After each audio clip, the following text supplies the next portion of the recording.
Organum, the instrument of thought. Returning now to the analysis of actions. By the reflex actions of an organism are meant actions in which either an entire organism, or its separate parts act as a cell, i.e. within the limits of the law of variability. We observe such actions both in humankind and in animals. The person shudders all over from unexpected cold, or from touch. Their eyelids blink at the swift approach or touch of some object. The freely hanging foot of a person in a sitting position moves forward if the leg is struck sharply on the tendon below the knee. These movements proceed independently of consciousness, and may even proceed counter to consciousness, as they are registered mostly as accomplished facts. Furthermore, these movements are not governed by expediency. The foot moves forward in response to a sharp blow on the tendon, regardless of whether a knife or a fire be placed in front of it. By instinctive actions are meant actions governed by expediency, but made without conscious selection or without conscious aim.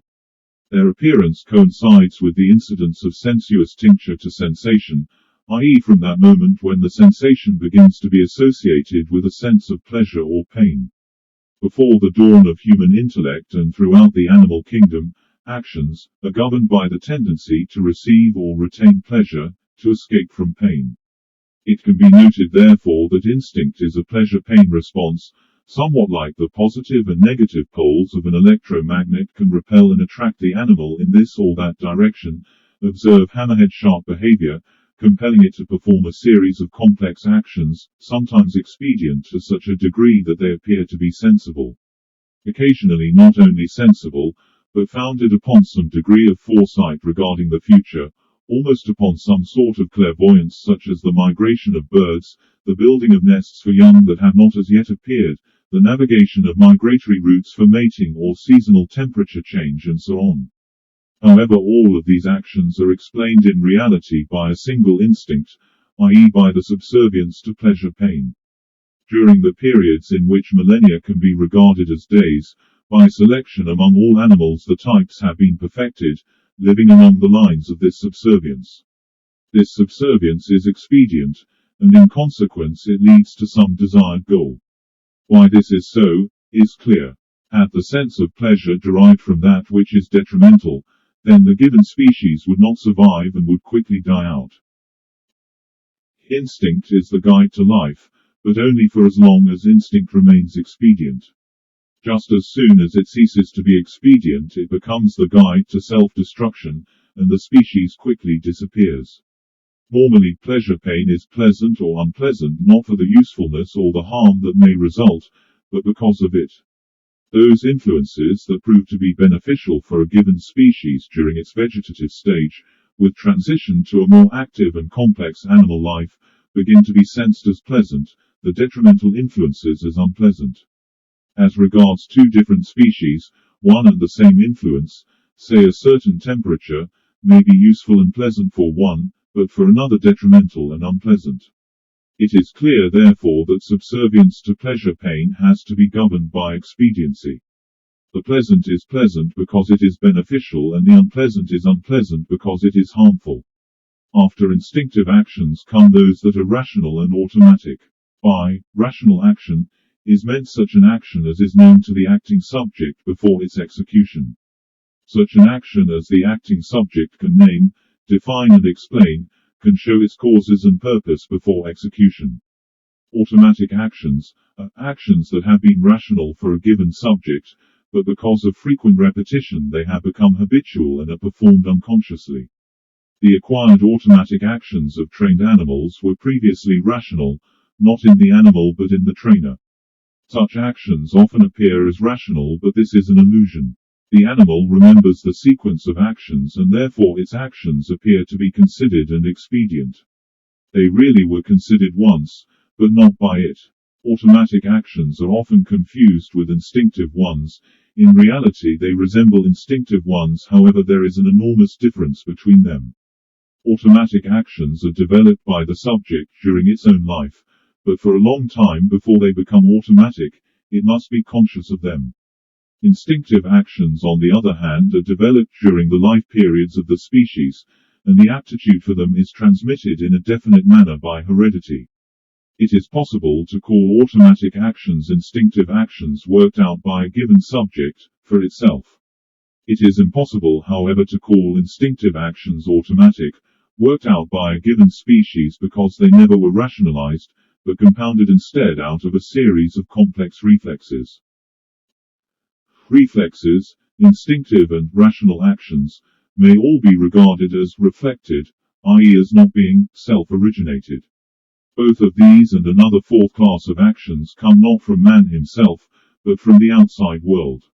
Man is the transmitting, or the transforming, apparatus for certain forces, and all of his actions, in these three categories, are created and determined by his impressions of the outside world.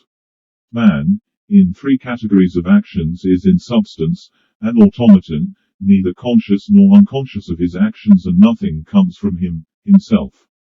With the exception of sensations of the outer world, only the high category of actions, i.e., conscious actions, appear to depend upon something else.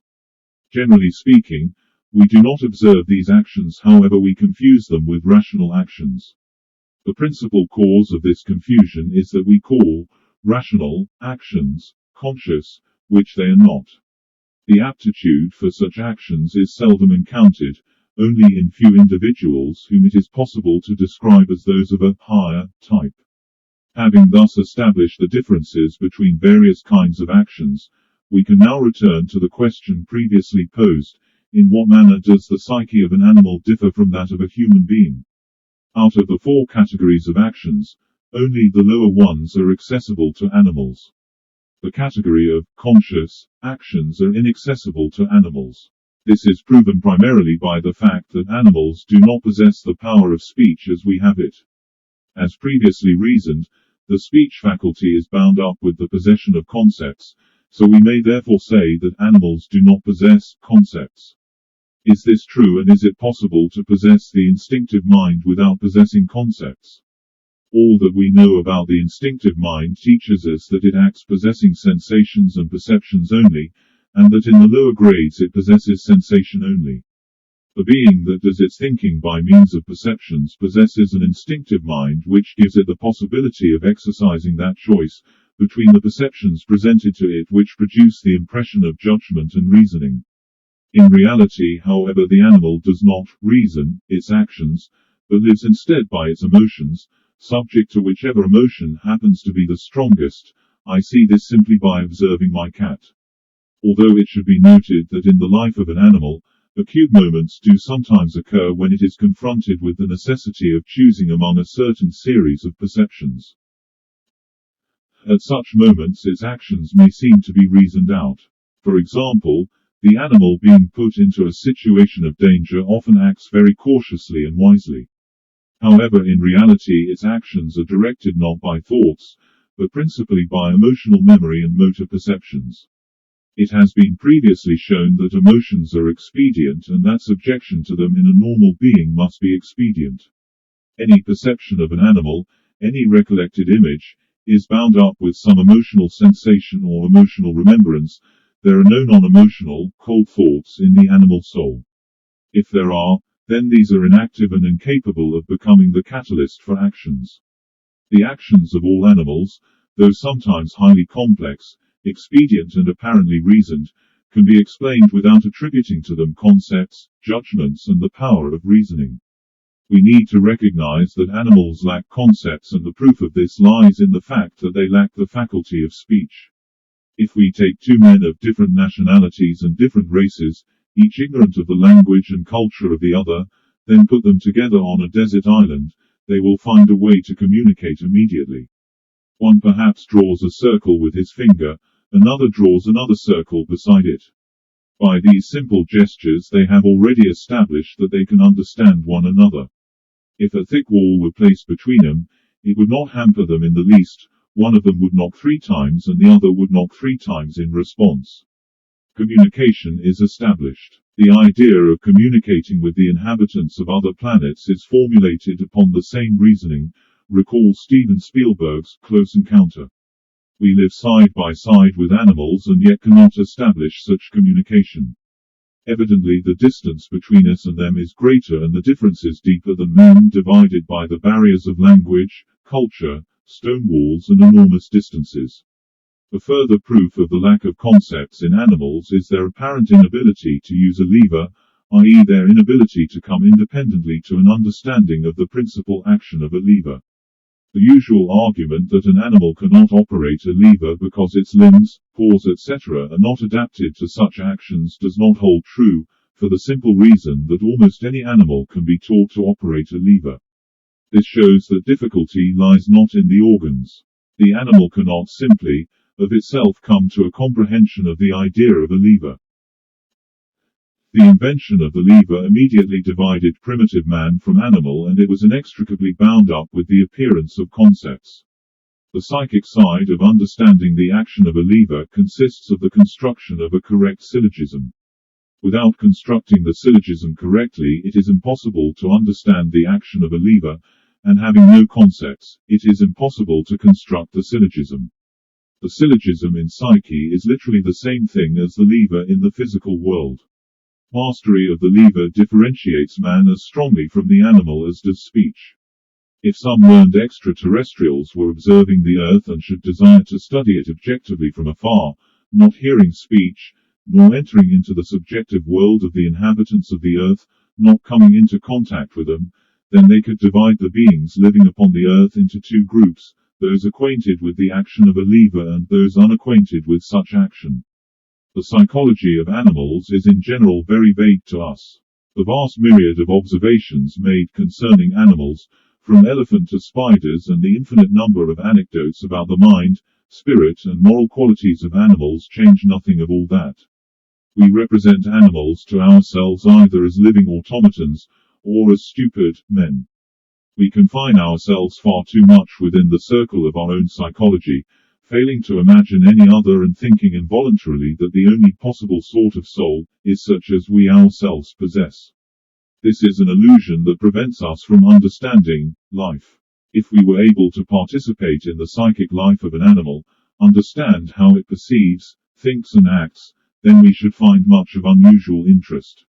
For example, could we but represent to ourselves and recreate mentally the logic of an animal, then it would greatly assist us in understanding our own logic, and the laws of our own thinking. Before all else we would come to understand the conditionality and relativity of our own logical construction, and with it the conditionality of our entire concept of the world. An animal would have a peculiar logic, but it would not be logic, in the true meaning of the word, because logic presupposes the existence of logos, i.e. a word or a concept. Our usual logic by which we live, without which the shoemaker will not sew a boot, is deduced from the scheme formulated by Aristotle, in those writings that were edited by his pupils under the name of organon, i.e. the instrument of thought. This consists of the following: A is A is not A, everything is either A or not A. The logic embraced in this theme, the logic of Aristotle, is sufficient for observation. However, for experiment it is inadequate, because the experiment proceeds in time, and in the formulae of Aristotle, time is not taken into consideration. This was observed at the very dawn of the establishment of experimental science, observed by Roger Bacon, and formulated several centuries later by his famous namesake, Francis Bacon, Lord Verulam, in the treatise Novum Organum, the new instrument of thought. Briefly, the formulation of Bacon may be reduced to the following: that which was A will be A, that which was not A will not be A, everything was and will be either A or not A. Upon these formulae, acknowledged or unacknowledged, all of our scientific experience is built, and upon them, too, is shoemaking founded, because if a cobbler could not be sure that the leather purchased yesterday would still remain leather tomorrow, then in all probability he would not venture into the making of shoes, but would seek some other more profitable enterprise. The formulae of logic, such as those both of Aristotle and of Bacon, are themselves deduced from the observation of facts, and do not and cannot include anything except the contents of these facts. They are not the laws of reasoning, but the laws of the outer world as it is perceived by us, or the laws of our relation to the outer world. If we were able to represent to ourselves the logic of an animal, then we would understand its relation to the outer world. Our cardinal error concerning the psychology of an animal arises from the fact that we ascribe to them our own logic. We incorrectly assume that logic is one, that our logic is something absolute, existing outside and independent of us, while as a matter of fact logic but formulates the laws of the relations of our psyche to the outside world, or the laws by which our psyche discovers the outside world. Another psyche will discover other laws. Morality is like aesthetics, the sense of beauty, and is the sense of the relationship of parts to the whole, the need for a certain harmonious relationship.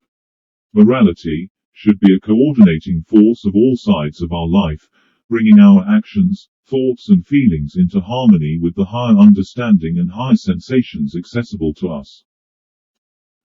The dreadnought of European civilization has legitimized developing all our sides without thinking of their moral value, the deviation. We accept that our everyday activity may be contrary to our spiritual aspirations. We have no sense of personal responsibility, and no courage. The majority of the population are automatons without any ideas of their own, capable only of distortion and destruction. The plenary bipeds see morality, if they see it at all, as an end in itself. Morality becomes a sport. The beast is engrossed in his goodness, and begins to see something immoral everywhere. Then morality becomes a tyranny where everything is seen as black or white, and freedom transforms into the necessity of fighting against freedom, censorship of immoral opinions is accepted, etc.